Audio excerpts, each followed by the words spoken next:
Good morning. My name is Kourosh Khoshelham. I'm an associate professor in spatial information at the University of Melbourne. Today, I have the pleasure to talk about digital heritage and an integrated spatial information model for heritage buildings. Now, historical buildings are our cultural heritage. They are important for us and we need to look after them. We have to protect them and preserve them, and if they are damaged, restore them. But the way we look after our heritage buildings today is a bit different from the old times. We have technologies for capturing spatial data, capturing representations of 3D representations of heritage buildings, which are very important for conservation and restoration activities, and they allow us to make informed decisions and manage heritage buildings more efficiently. So spatial data like maps, images, point clouds, and 3D models, these basically provide a digital replica of the heritage building that can be very useful in a number of ways. For example, accessibility. When you have a digital replica of a heritage building, you can provide virtual tours for visitors online. For example, you can create a 3D model and put it on a website, and then the visitors can virtually visit the heritage building. Using the digital replica of heritage buildings, we can also provide or use augmented reality and virtual reality technology and create immersive experiences. For example, using a smart device like a mobile phone. If you have a 3D model of a heritage building, you might be able to interact with an image of the building in your smartphone and receive information about the type of activities or the location of certain things in a heritage building. A digital replica is also useful for teaching and learning activities. We can use digital models of heritage buildings to bring them into the classroom, bring the heritage building into the classroom and use it to teach to students. Digital heritage is also important for 3D documentation. For any restoration project, we can use the digital models for planning, for cost estimation, because usually these 3D models allow including all types of information about the elements of the heritage building, including the material of the surfaces, the cost of that material, or the cost of repairs. And therefore, using these 3D digital models, the management of restoration projects will be more efficient. Also for retrofitting, refurbishments, we know that heritage buildings are very inefficient in terms of energy consumption. In the old times, energy consumption and CO2 emission was not a problem. So those buildings are usually energy inefficient. And using digital models, we can analyze the energy efficiency of heritage buildings. For example, in Europe, 1 out of 4 buildings is built before 1950. So we have a large number of old buildings which we could analyze using digital models for energy efficiency.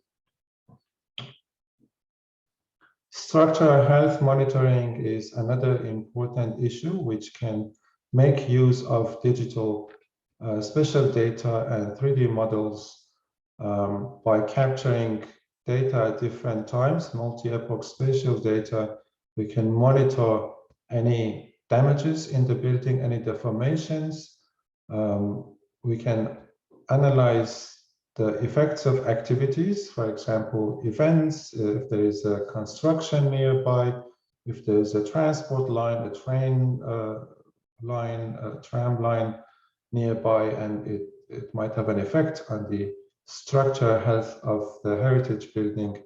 These can be monitored using spatial data, especially for parts of the building which are not easily accessible. So you can't really go and physically inspect those areas. For example, if you have a large building or with a high roof and the roof is not easily accessible, we can use technologies that we have available today to capture spatial data and analyze those. An interesting application of digital spatial data and models of heritage buildings is simulation. We can run simulations, we can run what-if scenarios and decide based on the outcome of those simulations if we want to make changes in the building. This is an example using a 3D BIM model of the Royal Exhibition building in Melbourne, where the BIM has basically all the lights in the actual building are modeled in the BIM, and you can adjust the settings of those lights in the 3D model. You can adjust the warmth of the light. You can choose between cool or warm, or you can change the brightness of those lights. And with every change, you can see the effect. You can see that the appearance of the building and decide what kind of lights would create what kind of atmosphere. And if you want to decide, if you want to change the lights, for example, you know what it would look like. All right, so we know the digital information of heritage buildings is very important. How do we capture these different types of spatial data? There are two main methods for capturing spatial data of heritage buildings. One is laser scanning, the other is photogrammetry, or basically the image-based approach. There are other methods as well, but they are less common, they are less efficient. Laser scanning and photogrammetry are the main two techniques. And both of these techniques can be used on a range of platforms.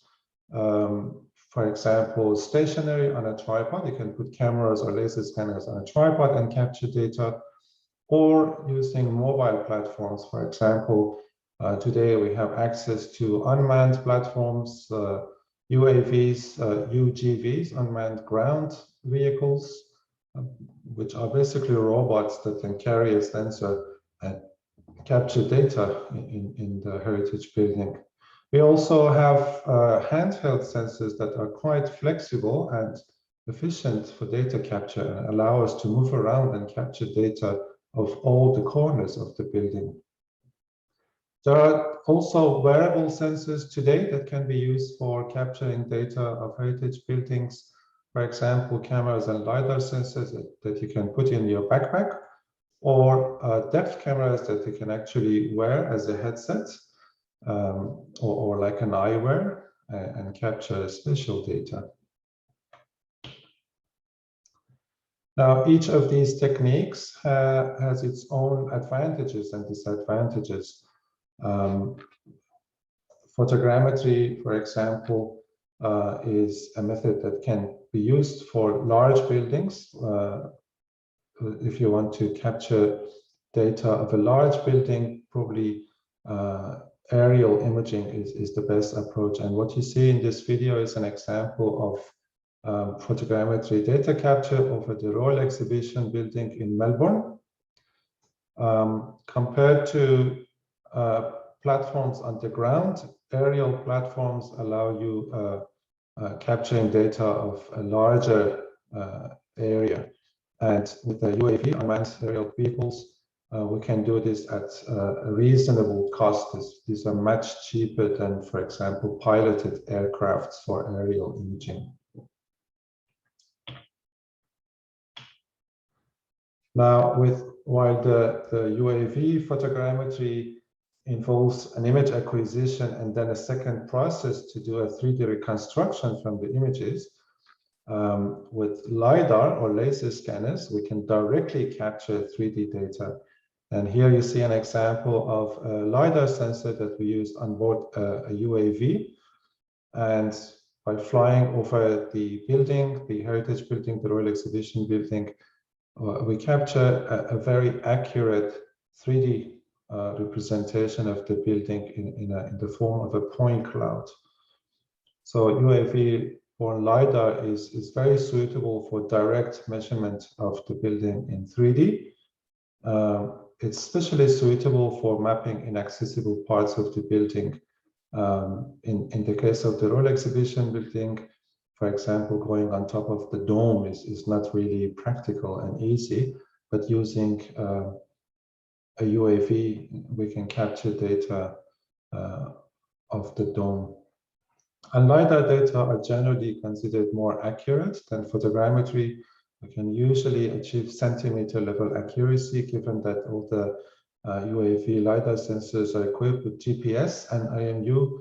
And with a base GPS station, you can do real-time kinematic and achieve centimeter level accuracy for the point cloud.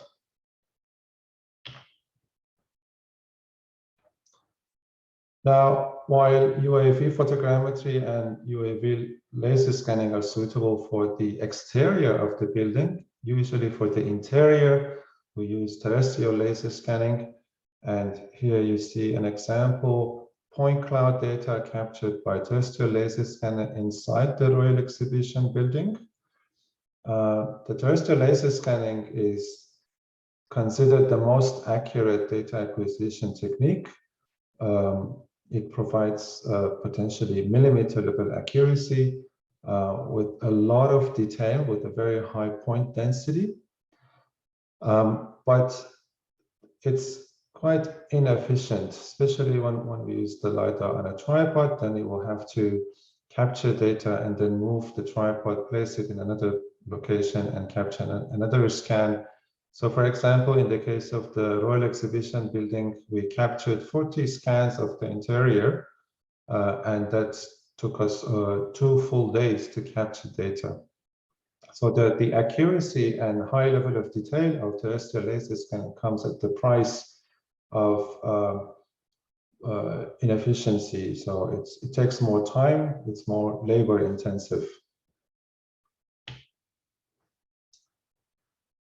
The handheld laser scanners are also very useful technologies for capturing data of heritage buildings. And these are relatively new. Handheld LiDAR systems are based on SLAM algorithms, simultaneous localization and mapping. They are independent of GPS. And that means they can work outdoor and indoor at the same time. And because you basically hold these in your hand and move around, they are quite efficient. So you can capture data very quickly and of every corner in the heritage building.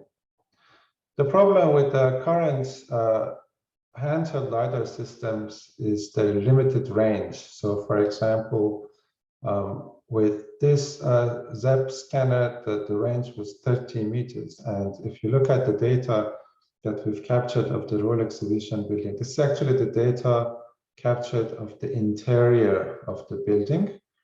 And you might notice that the dome is missing because the dome was quite high. The ceiling was more than 60 meters high, and the sensor had only 30 meters range, which means it couldn't really capture data more than 30 meters distance. So the top of the dome from the inside was not really captured in the data.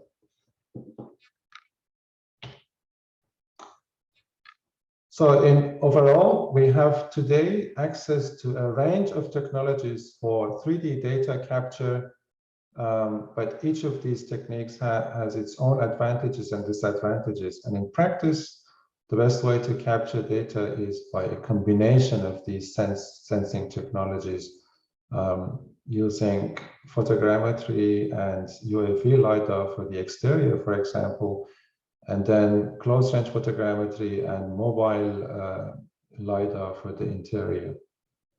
But also other sensors, for example, panoramic images are quite suitable for capturing data of the interior of buildings. But once you capture spatial data, then the next problem is modeling. The raw data is usually not desirable for applications. For example, if you want to use it in a restoration project, usually a 3D model is needed. Or if you want to visualize, create a virtual tour, then a point cloud or just the raw images may not be really suitable. Therefore, we need to process the data and create 3D models. There are two main approaches to 3D modeling based on spatial data. The traditional approach is called the reality-based modeling, which is what you see on the right side here. Reality-based modeling is essentially using images and the photogrammetric approach to create a 3D mesh representation of the building with the real texture captured in the imagery. And the result is a real-looking 3D model that looks like reality. That's why it's called reality-based modeling. In contrast, the trend today is parametric modeling.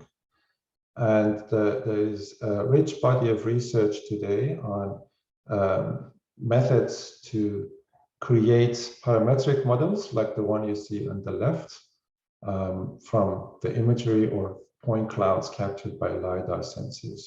So a parametric model is basically a collection of 3D elements, 3D volumetric elements representing all parts of the building: walls, ceilings, floors, domes, columns, and everything represented by volumetric elements. The advantage is that you can attach a lot of attributes, properties, and semantic information to those elements, and then use this for future applications. For example, the simulations that I showed you for the light, that's one thing based on the information that is attached to the lights in the 3D model. So this is an example of the parametric model created for the Royal Exhibition building using the point cloud that we captured of the interior. As I said, parametric modeling is the trend today, and many researchers believe that a Heritage-BIM approach is the right approach to 3D modeling of heritage buildings. So a heritage building information model, which has parametric elements with a lot of semantic information that can be used in different applications. So these kind of 3D models, parametric models, are characterized by rich semantic information. But the problem is they have really poor geometric details. So the parametric model, like the one you saw in the video, it looks nice, but it doesn't look like the real building. It's a simplified version of reality.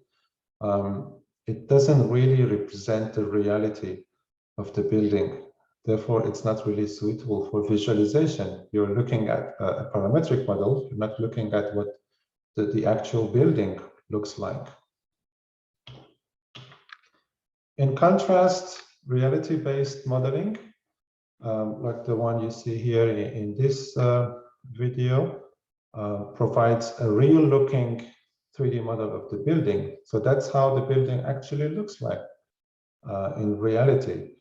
So this one is really similar to the actual appearance of the building. But the problem with these reality-based models is that it's only a set of 3D points and triangles with texture, with little semantics. There's no additional information about the type of the elements, the material, the cost, lights, any other thing that you would normally see in a parametric model. So we have sort of a paradox here. Which kind of modeling is the best? Should we go for parametric modeling or should we go for reality-based modeling? And one might argue that it depends on the application. If you want to use your model for visualization, then we go for reality-based modeling because that's the real view of the building. But if you want to use your model for analysis, for simulations, for project management, for example, restoration project management, then a parametric model might be suitable. But what if you have all these applications, and what if you want to use your digital replica of the building for all types of applications? And then you would need multiple models, right? So if you compare the current approaches to 3D modeling, you see what there is actually a gap here. We have traditionally we would use two-dimensional maps of heritage buildings or blueprints, for example, as spatial representation of the building. And of course, these maps have very low geometric detail and also little semantic information. The reality-based models are good for visualization because they have high geometric detail. They are highly accurate in terms of geometry, but they don't really have semantics. And the current trend, which is the parametric modeling and Heritage-BIM, it provides a high level of semantics, but it's not really real looking. It doesn't really provide high geometric accuracy and geometric detail. So we have a gap here, and we need to think of a model or an information system where you can combine all different types of models so that you can use this for different applications. So in one of the research projects I'm involved in with my student, Marko Radanovic, we are actually developing an integrated spatial information model. I should also mention Clive Fraser, Professor Clive Fraser as our collaborator as well. We are developing an integrated spatial information model where you can combine different types of spatial data and models into one platform as different layers. So each data, for example, a point cloud or a photogrammetric mesh or a BIM, each of these is a separate layer implemented as Unity assets. So we use the Unity game engine to implement the platform, and each of these data types or models are one independent asset. But then they are accurately registered to each other. So when you load different data and models into the platform, they are aligned and they're accurately registered. And this registration enables interaction between the different layers. You can click on a point in the point cloud or in the reality-based mesh model and access the BIM element behind it, or access the semantic information stored in that BIM element. So that means this platform allows combining different types of spatial data and models, and therefore it provides high geometric accuracy and rich semantic content at the same time. This is a demo of the platform that we've developed, which combines different types of data, including point clouds, mesh, 3D model, BIM, and imagery. So what you see here is the point cloud captured by a LiDAR sensor, a laser scanner. And then you can switch between different data layers. So on the lower right side of the screen, you see that you can switch. So here we switch to the building information model, and then we switch to the photogrammetric mesh, the reality-based model. And therefore you have access to all different data types and layers. You can click basically at any element and access the information in the BIM model, like you see on the left side of the screen. You can see all the semantic information, all the object information, all the attributes in a window.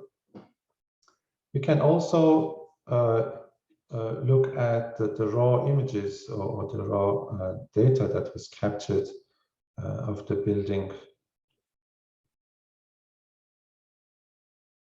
And because all these data layers are registered, you basically see the images captured at their actual location, visualized at the location they were captured.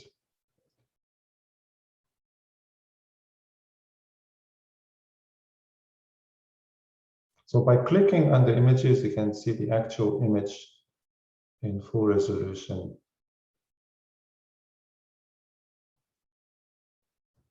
Because the images are registered to the LiDAR point cloud and the 3D model, they are actually 3D, so you can make measurements on the images and retrieve the 3D coordinates of every point and make 3D measurements using the imagery. This is the laser scanner data of the interior of the building.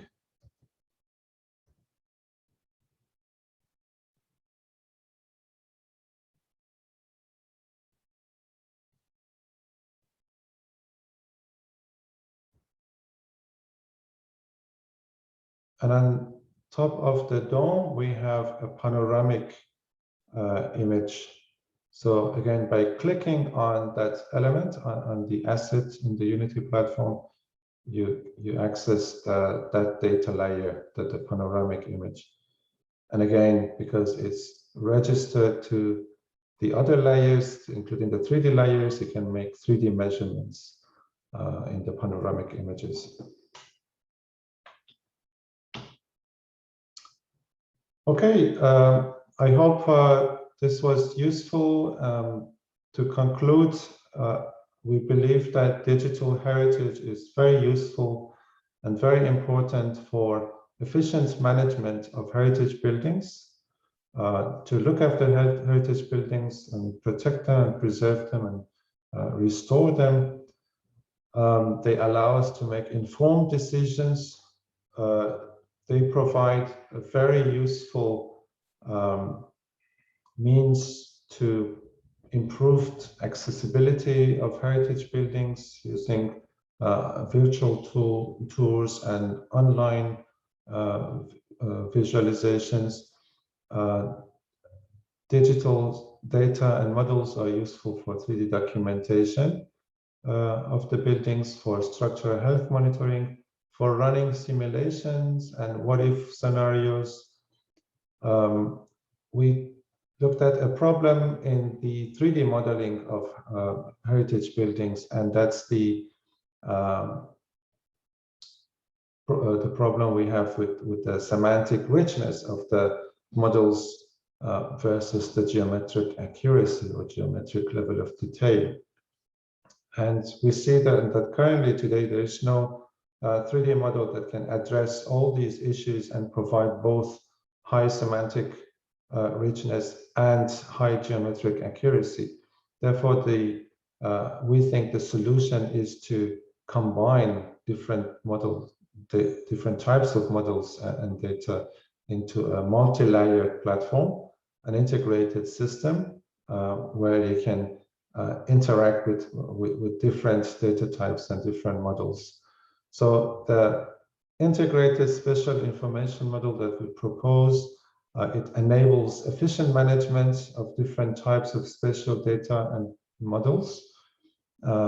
It preserves both geometric accuracy and semantic richness, and it allows interaction between different data models and solves many of the problems we have in managing spatial data of heritage buildings.